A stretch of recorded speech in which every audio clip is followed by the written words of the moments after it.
Bonjour, bonjour, je suis très heureux de vous retrouver ce matin, parler de l'actualité de la crypto-monnaie et du monde merveilleux de la blockchain. Ce matin, nous parlons une fois de plus du Bitcoin. Nous parlons spécifiquement de Michael Saylor. Comment est-ce que Michael Saylor est arrivé au Bitcoin? Michael Saylor qui est le patron de MicroStrategy, voilà, ce fonds d'investissement, alors qui a été aussi parmi les ETF qui ont été validés. Alors c'est pas n'importe qui. Risque d'être une vidéo assez intéressante parlant de Michael Saylor, voilà, le patron de MicroStrategy, qui est un Bitcoin maximaliste. Alors pour ceux qui viennent de nous prendre en marche, activez la cloche de notification, abonnez-vous pour ne rien rater des prochaines vidéos.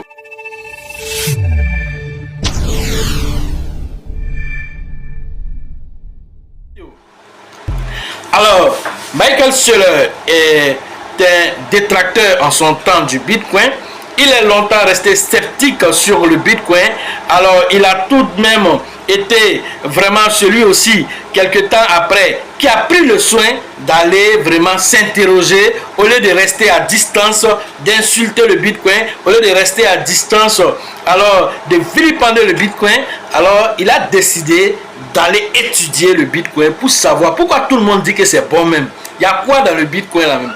Voilà ce que Michael Saylor a fait et nous allons partir rapidement regarder ce qu'il dit du Bitcoin et qu'est-ce qu'il a amené à devenir aujourd'hui un ambassadeur du Bitcoin. Alors d'un détracteur à ambassadeur, voilà l'histoire de Michael Saylor. Michael Saylor, voilà, est aujourd'hui, voilà, un fervent défenseur du Bitcoin. Le fondateur de MicroStrategy a récemment révélé, voilà, le nombre impressionnant d'heures qu'il a consacré à l'étude approfondie de la première crypto-monnaie, dit le Bitcoin. Une démarche qui lui a permis de saisir toute la portée de l'actif numérique révolutionnaire, le Bitcoin.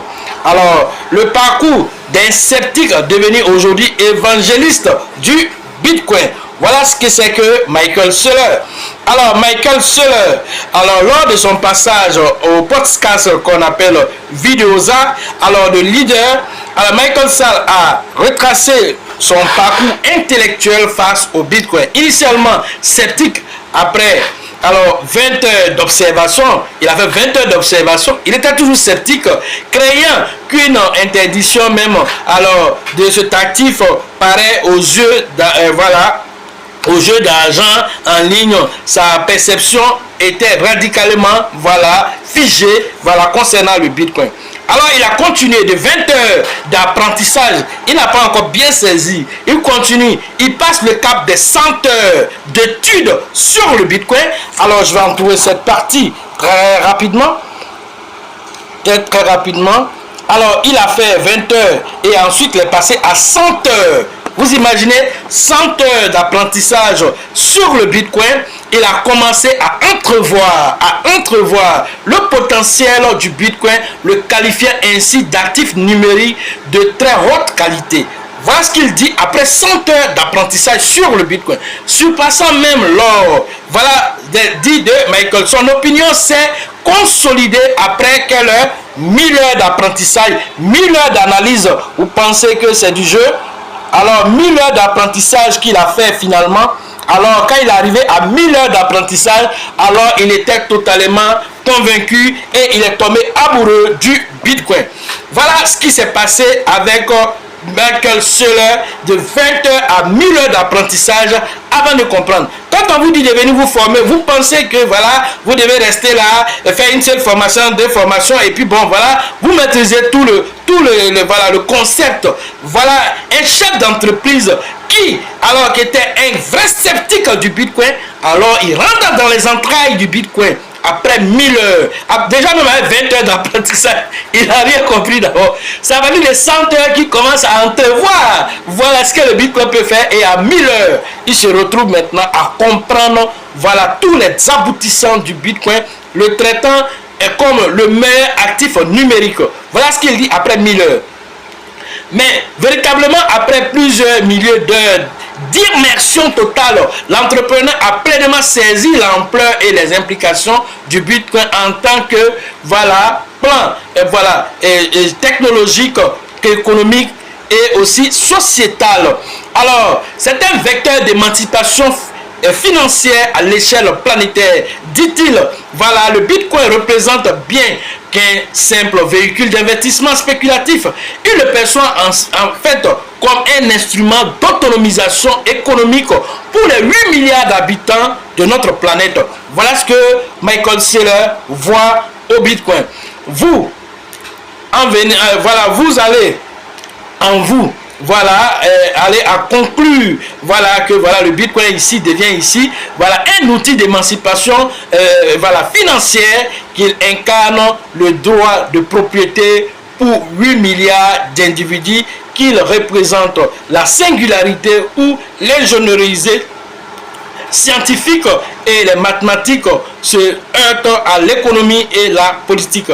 Voilà ce que le fervent défenseur de voilà dit aujourd'hui, que le Bitcoin a dépassé le simple fait d'être un actif spéculatif, mais c'est un outil d'émancipation financière. Voilà, et donc fort de ces certitudes acquises, des milliers de recherches, d'apprentissage, cela voilà, n'a hésité que voilà, il n'a pas hésité à se convertir à part entière, voilà, au Bitcoin, et il allait plus loin.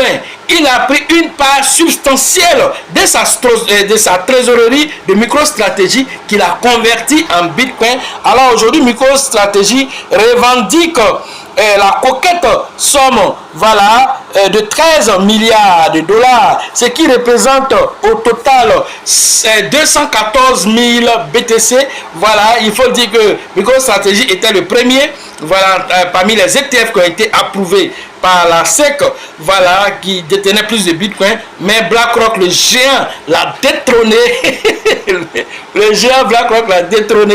Voilà, donc c'est une course ouverte pour la première crypto-monnaie. Alors, Michael Saylor pointe sans détour le manque de connaissance des fondateurs du Bitcoin. Alors, Michael Saylor dit ceci: ceux qui ne connaissent pas le Bitcoin, en vérité, ils sont restés de loin et ils l'ont dénigré. Parce que s'ils rentrent dans les entrailles du Bitcoin, alors ils seront même les premiers à venir investir, à même prendre une grande partie de leurs fonds à investir tout ça dans le Bitcoin. Voilà ce qu'il dit. D'après lui, aucun détracteur n'a véritablement pris le temps de se plonger dans le sujet et d'en saisir les tenants et les aboutissants. Voilà ce que cela dit, le parcours d'un illustre, voilà, d'un illustre financier, voilà, qui était totalement sceptique, voilà, dans le Bitcoin, aujourd'hui qui est résolument devenu un ambassadeur du Bitcoin. C'est un Bitcoin maximaliste, voilà, voilà ce qu'il est devenu aujourd'hui. Voilà, concluant déjà pour dire que voilà, toute personne voilà, qui cherche l'innovation dans le numérique doit se pencher sur le Bitcoin. Pourquoi? Parce que voilà, selon voilà, Michael Saylor, le Bitcoin est l'actif qui va permettre ce qu'on appelle l'émancipation, voilà, l'émancipation financière de 8 milliards d'habitants. Pourquoi 8 milliards d'habitants? Parce que voilà, c'est un actif qui n'est pas sujet à la censure. C'est un actif qui permet de faire quoi? De faire des épargnes. Voilà, sur le long terme. Quand on regarde la courbe évolutive du Bitcoin, on va dire, même si on regarde la courbe évolutive depuis sa création, il est toujours en hausse, si vous ne le savez pas. Alors, les montées et les descentes du Bitcoin, alors quand on trace la courbe de tendance, cela nous démontre un temps qu'il est toujours en hausse depuis sa création jusqu'à aujourd'hui. Alors, cela doit interpeller les uns et les autres, à savoir l'importance de la crypto-monnaie. Et cela, grâce au Bitcoin aujourd'hui, plusieurs crypto-monnaies ont vu le jour. On a Ethereum, on a Avalanche, on a Solana, on en a plusieurs. On a les mêmes coins tels que Shiba, PP, tels que Bonk. Alors plusieurs crypto-monnaies ont vu le jour aujourd'hui et chacun tire le drap de son côté.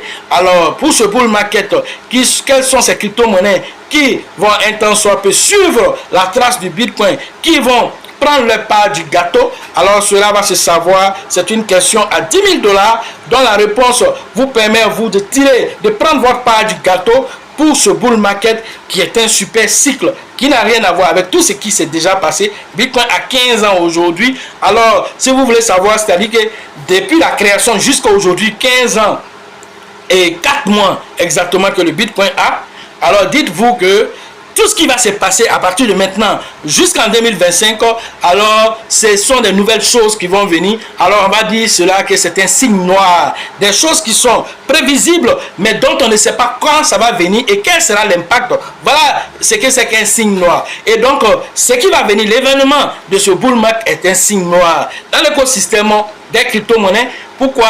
Déjà une première piste de réflexion, alors le Bitcoin a atteint voilà son ATH dernier de 2021 avant le halving, ce qui n'a jamais été fait auparavant. Est-ce que vous le savez?